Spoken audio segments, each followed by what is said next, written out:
प्रसंग होता प्रसिद्ध लेखक कोरगावकर यांच्या भेटीचा. आमच्या संस्थेने त्यांचा एक कार्यक्रम ठेवला होता आणि त्या संदर्भात आमच्या सांस्कृतिक मंडळाची बैठक चालू होती.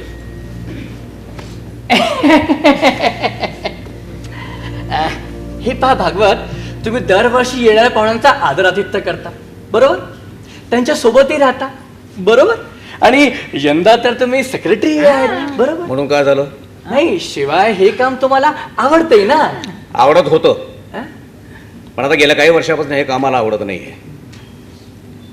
कारण काय, ज्या व्यक्तींबद्दल आपल्या मनामध्ये आदर असतो ना, हे असे प्रतिष्ठित साहित्यकार, लेखक, कवी, गेल्या काही वर्षापासून यांच्याबरोबर आलेला माझा अनुभव फार वाईट आहे. मला नाही आवडत ही माणसं. आणि ते सोडा नाही, बघा हे रणदिवे यंदा अध्यक्ष आहे ना, यांना म्हणा की प्रतिष्ठित माणसांना सांभाळण्याची यांनी जबाबदारी घ्यावी यावर्षी. भागवत हे सगळं आपणच सांभाळू शकाल. आता तुमच्यापैकी आमच्या कोणाचं वाचन आहे का?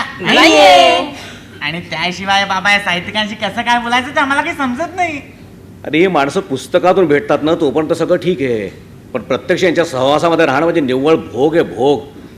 यांचे नखरे, यांचा लबाडपणा, ते सगळं सोडा ना. बघा, माझ्याकडे माझी घरची भरपूर कामं आहे, ती मी सोडू शकत नाही आहे.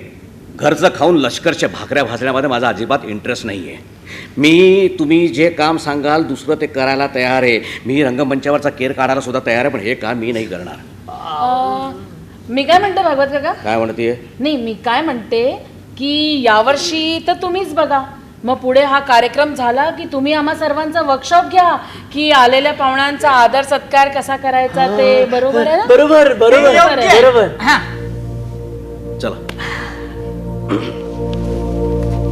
शेवटी नेहमीप्रमाणे ही बिलामत भागवतांच्या बोकांडी बसली आणि ते खांद्याला झुळा लटकवत स्टेशनकडे निघाले. टिंग टॉंग, पुण्याहून येणारी फुली फुली एक्सप्रेस 1 तास 20 मिनिटं उशिरा है. यात्रियों को तकलीफ के लिए हमें खेद है. टिंग टॉंग. तसं आहे, कोरगावकरांचं लिखाण समजुतीचं आहे, बरंच वाचलंय मी. आपल्या शब्दातून लोकांना बांधून ठेवण्याची ताकदही आहे त्यांच्या लिखाणामध्ये. आवडतं मला त्यांचं लिखाण, त्यांना भेटण्याची उत्सुकताही आहेच माझ्या मनात. पण कुठेतरी असंही वाटलंय की माणूस थोडासा कटकट्याच आहे. टिंग टॉंग, पुण्याहून येणारी फुली फुली एक्सप्रेस प्लॅटफॉर्म क्रमांक 1 वर येत आहे. टिंग टॉंग.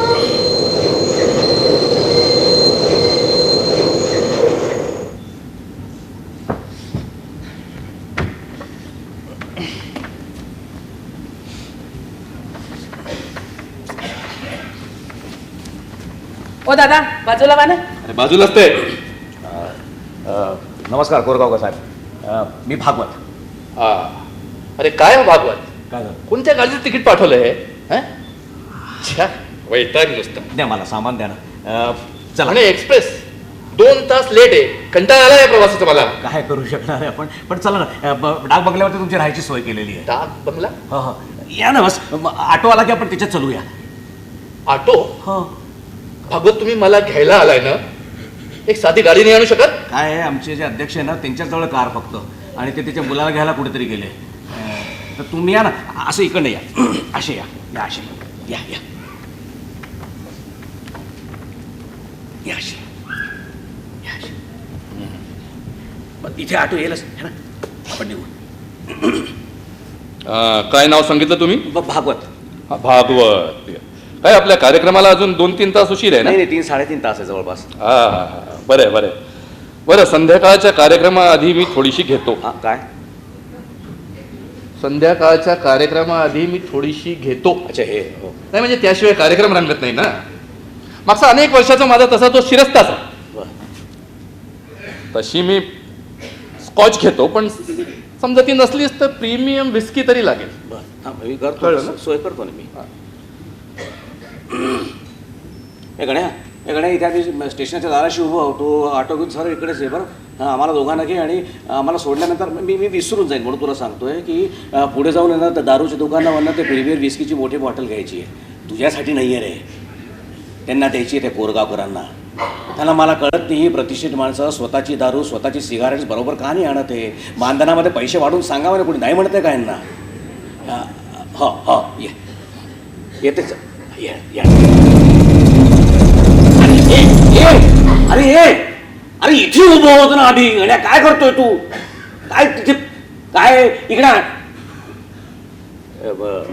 मी काय म्हणतो, ते ऑटो तिथे थांबली, आपण तिथे बसूया. या. आता आपण काय ऑटोवाल्यांच्या सांगण्याप्रमाणे चालायचं का भागवत? तो इथे नाही येऊ शकत. नाही नाही, काय आहे, रेल्वे स्टेशन असल्यामुळे यू टर्न त्याला घेता येत नाही ना, म्हणून म्हटलं तुम्हाला मी. या ना, चला, मी चला. सामान उचलतो. या या अशी या. व्याख्यानाआधीचा आणि नंतरचा दोन्ही कार्यक्रम पार पडले. व्याख्यानानंतर जेवणानंतर आणि जेवणासोबतही ते दारू पीत बसले होते. भागवत,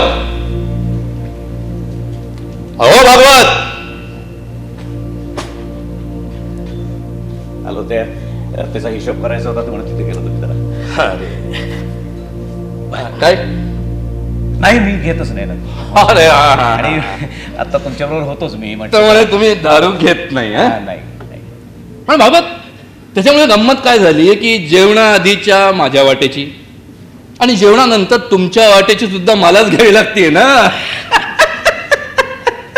नाही म्हणजे हा सुद्धा एक अपराधच आहे ना. असं द्या हो, असे अपराध मी अधून मधून करीत असतो आयुष्यात. पण तुम्हाला एक सांगतो भाग, हे बघा, मी आयुष्यात अनेक अपराध केलेले असतील, पण काय? पण आजपर्यंत मी कधीही कोणाशी खोटं बोललेलो नाहीये. हा, कधीही खोटं बोललो नाही. अरे वा. नाही म्हणजे मी तुम्हाला सांगतोय की मी आयुष्यात पहिली विडी ओढली ना, विडी ती सुद्धा बापाला सांगून आणि त्याच्याकडूनच पैसे घेऊन. खरं बोलायला आपण कोणाच्या बापाशी भेट नाही. काय म्हणजे आता भागवत, तुम्ही सांगा की एवढे सच्चेपणा आणि एवढा धाडस असणारा माणूस या आयुष्यात तुम्हाला दुसरा कोणी सापडेल का? नाही सापडलं, नाही सापडलं. अरे हो, ते भागवत, तुम्हाला एक सांगायचं राहिलं. तुमच्या इथले ते काय बिल्डर आहे ना, प्रसिद्ध परांजपे, हो. त्यांनी काही उद्या त्यांच्या सुनेच्या काव्य संग्रहाचं विमोचन माझ्या हस्ते योजलंय. नाही, माहित आहे मला, माहिती आहे का? नाही म्हणजे त्यांनी माझी राहायची आणि खायची सोय उद्याची केली आहे पारस हॉटेलमध्ये. 3 स्टार हॉटेल आहे. तर तुम्ही एक काम करा की सकाळी 9 वाजता या आणि मला तिथे सोडा. काय की माझे 2 समाजसेवक मित्र मला भेटायला तिथे येणार आहे. हा, कोण येणार आहे हो, 2 समाजसेवक मित्र. काही पूरग्रस्तांसाठी वर्गणी वगैरे गोळा करतात. नाही, पण यंदा आमच्या इकडे पूर आलाच नाही. तर ते सगळं मी बघीन द भागवत. तुम्ही उगीच कशाला डोकं खुपसताय त्याच्यात? नाही, मला काय. तुम्ही फक्त या आणि 9 वाजता मला तिथे सोडा, कळलं? निघा आता तुम्ही. बरं, ते हे तुम्हाला चेक द्यायचा होता, मानधनाचा चेक. अरे वा वा वा, झाला का? झाला. आणि ही पावती आहे. या पावतीवरती तुमचे सिग्नेचर हवे. आणि हा माझा पेन. नाही भागवत, नाही. माझी सिग्नेचर, माझा पेन. कुठे बरं पेन? पेन कुठे? माझ्या बॅगेत आहे हो. कुठे बॅग माझी? बॅग तिकडे त्या बाजूला. अरे तर जा ना जरा, काय खांबासारखे उभा आहे? पेन कळत आहेत नू.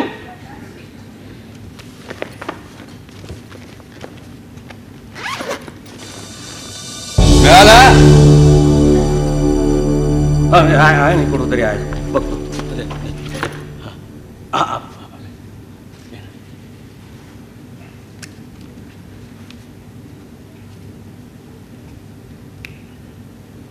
तुमचाच. बरं, येतो मी. हा या. बापरे, काय पाऊस का? हो, एकदम वीज कडकली आणि जोराने सुरू झाला पाऊस. अरे बाबा, अरे बाबा, अरे बाबा, वाचवलं देवाने. कार्यक्रमाआधी आला असता तर सगळं कार्यक्रमच फिसकटला असता ना. बरं, मी येऊ. हो या. आलो. आणि सकाळी 9 वाजता. हो, ते पारस हॉटेल, 3 स्टार.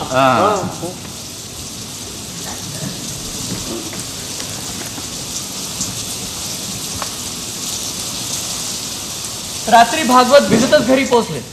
पावसाने साऱ्या रस्त्याची, पूर्ण गावाची, अख्ख्या ट्रॅफिकची अगदी वाट लावली होती. ए भाऊ, ये ना जरा. पावसाचा धिंगाणा सकाळी पण चालूच होता. पण कोरगावकर आपले अस्वस्थच होते आणि भागवतांची वाट पाहत होते. चला.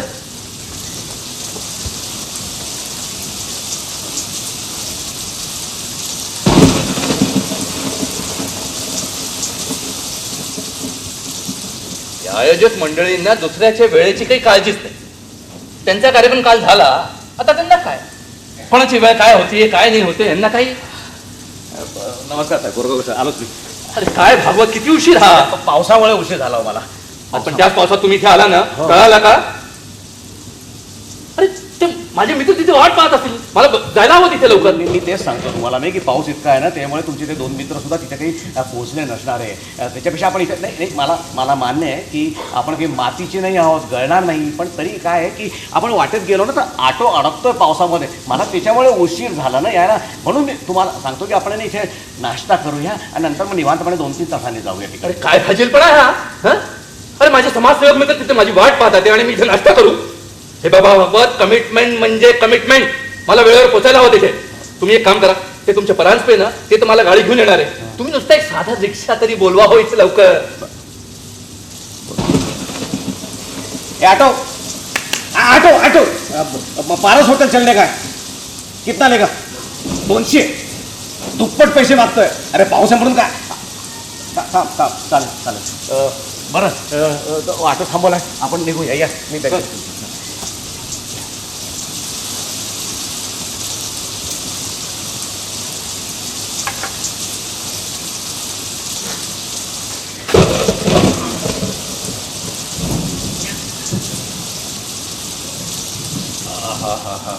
अरे वा वा वा.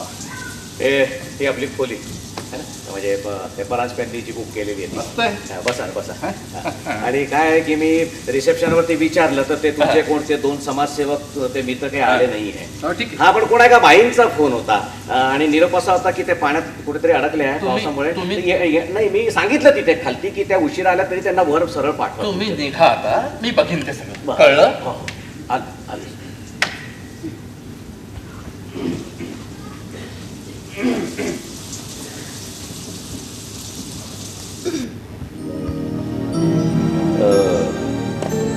हे आमच्या गावाच्या दळवी मॅडम.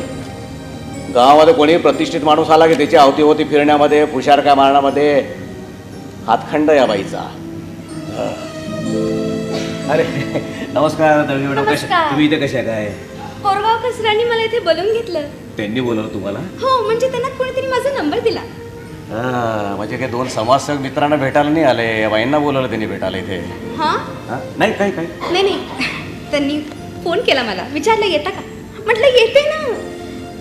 भागवत, त्यांची माझी अशी काही ओळख नाहीये ना, आपण करून देता का ओळख? करतो ना, अशी व्यवस्थितपणे कळून देतो तुमच्या. या या या अशी अशी दुसऱ्या मजल्यावर या. हो हो.